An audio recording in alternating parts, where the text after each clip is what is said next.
السلام عليكم ورحمة الله تعالى وبركاته. مرحبا بالجميع في قناة شيوات سهلة ومختلفة. إن شاء الله يلقاكم هذا الفيديو على خير. ومن بين تحضيرات حلويات العيد غادي نقترح عليكم هذا الفقاس اللي كيبقى جد جد اقتصادي في متناول الجميع. مقاديره اللي بسيطة بزاف، غادي نحضروه بلا بيض وكيجي فقاس اللي ناجح 100%. يعني مقرمش واحد التقرميشه اللي رائعه، اضافه انه ما كيتكسرش، يعني كيبقى نتيجته مضمونه. فما عليكم اخواتي الا تتبعوا الفيديو من الاول للاخر باش يعني تشوفوا النقط اللي مهمه في نجاحه معكم. وكنتمنى انكم تستافدوا من هذا الفيديو، وكنتمنى تخليوا لي لايك الفيديو، تشتركوا في القناه الا كنت اول مره كتزوروها، وما نطولش عليكم ندوزو مباشره لاستعراض المقادير مع طريقه التحضير. بسم الله. في المكونات كنحتاجوا للدقيق. المهم الدقيق غادي تحتاجوا ما بين 500 غرام حتى ل 600 غرام على حسب النوعيه ديال الدقيق اللي نتوما غادي تخدموا بها. كيس ديال سكر فانيلا، كيس ديال خميره الحلويات، كاس ديال الزيت، كاس ديال سكر سنيده، كاس ديال ماء الزهر اللي يمكن لكم تعوضوه بالحليب اللي ما كيبغيش الزهر، ونص كاس ديال الجنجلان. ومن الاحسن انكم ديروا كاس ديال اللوز، انا هادشي اللي كان متوفر عندي قضيت به، وجوج معالق ديال النافع اولا كديروا النافع وحبه حلاوه.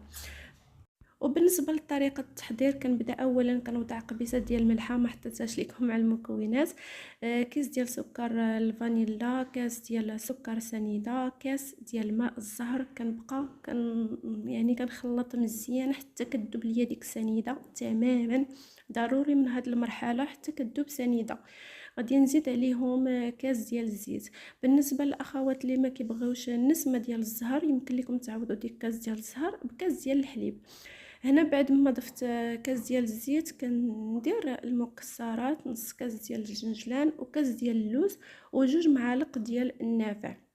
يمكن لكم تخلطوا ما بين النافع وحبه حلاوه، كل حاجه ديروا منها معلقه. وكيف العاده كنخليو الدقيق هو الاخير. بالنسبه للكميه ديال الدقيق غادي تحتاجوا ما بين 500 غرام حتى ل 600 غرام. المهم نتوما كتبقاو غاديين هنكم ميزانكم. كنزيد كيس ديال خميره الحلويات، وكنبقى كنضيف الدقيق ديالي شويه بشويه، يعني على دفوعات، باش هكا كنبقى غادا عيني ميزاني وكنتحكم في القياس ديال الطحين. هنا انا غادي نكمل بيديا. المهم راه حنا الفقاس ما كندلكوش، كنبقاو غير كندخلو فيه داك الدقيق وصافي. وبالنسبه للقوام ديالو راه ما خاصوش يجي قاصح بزاف، وفي نفس الوقت ما كيبقاش كيتلصق في اليد، يعني كتخليوه بحال القوام ديال الصابلي. انا وضحت لكم هنايا كيتشكل بكل سهوله. مباشره غادي ندوز نقسمو على 3 ديال الكرات. بالنسبه لهاد المقادير اللي عطيتكم راه كيخرج بحال هكا كيلو ديال الفقاس بالنسبه للاخوات اللي كيبغيو يخدموا. هنايا كل كره غادي ندوز نشكل منها حربول. ولاحظوا معايا هنايا راه منين كنلوي كنضغط بيديا، كنعاون بيديا باش يعني ما كيبقاش فيه هذاك الفراغ لداخل، ويعني ما يتشققش ليا في الطياب. حتى هذه المرحله راه مهمه، يعني كتلويو وانتم عارفين شنو كديروا. هنا ملي شكلتهم ال3 ديال الحرابل غادي ندوز ندهنو في الوجه ديالو بصفر البيض اللي كندير ليه قهوه سريعه الذوبان باش كيعطيه ديك اللون اللي زوين، وفي نفس الوقت كيحيد الزفوريه ديال البيض. وبالنسبه لطريقه الطهي واللي كتبقى مهمه، يعني راه كلشي عارف الفقاس كيطيب على 2 المراحل. المرحله الاولى كتدخلوه للفران اللي كيكون بارد، كيف كتدخلوا اللاطه كتشعلوه عليه وكتخليوه يطيب على نار اللي مهيله، يعني ميته شمعه. من الاحسن انكم تشعلوا عليه من الفوق ومن التحت على نار اللي مهيله. كنركز يعني على هذه النقطه.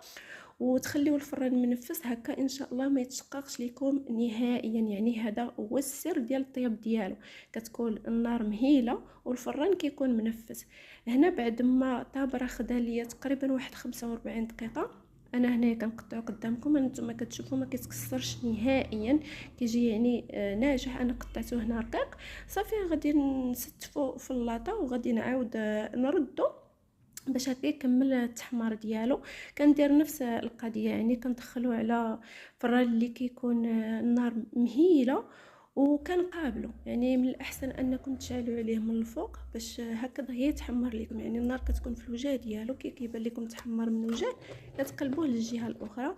انا هنايا من بعد ما خرجته من الفران، نتوما شوفوا ما شاء الله راه كيجي محمر وكيجي مقرمش، واحد التقرميشه اللي غزاله يا البنات. تحلفوا عليه انه فقاس فيه البيض، يعني كيجي فقاس اللي ناجح، والمذاق ديالو ما نعاودش لكم فن فن فن. والله البنات ملي غادي تجربوه غادي يعجبكم، وبالاخص المذاق ديالو هانتوما سمعتوا بودنيكم حتى التقرميشه راه كاينه، يعني فقاس اللي نتيجته مضمونه. فما عليكم غير طبقوا هاد النصائح اللي عطيتكم. وكنتمنى من كل قلبي ان الفيديو ديال اليوم يعجبكم وينال استحسانكم، وحتى نتوما ما تبخلوش عليا بلايك الفيديو. وإلا كنت اول مره كتزوروا القناه فكنتمنى انكم تشتركوا. كنقدم لكم الصحه والراحه، وكنقول لكم شكرا على المشاهده، ونتلاقاو في فيديو مقبل، ومع السلامه.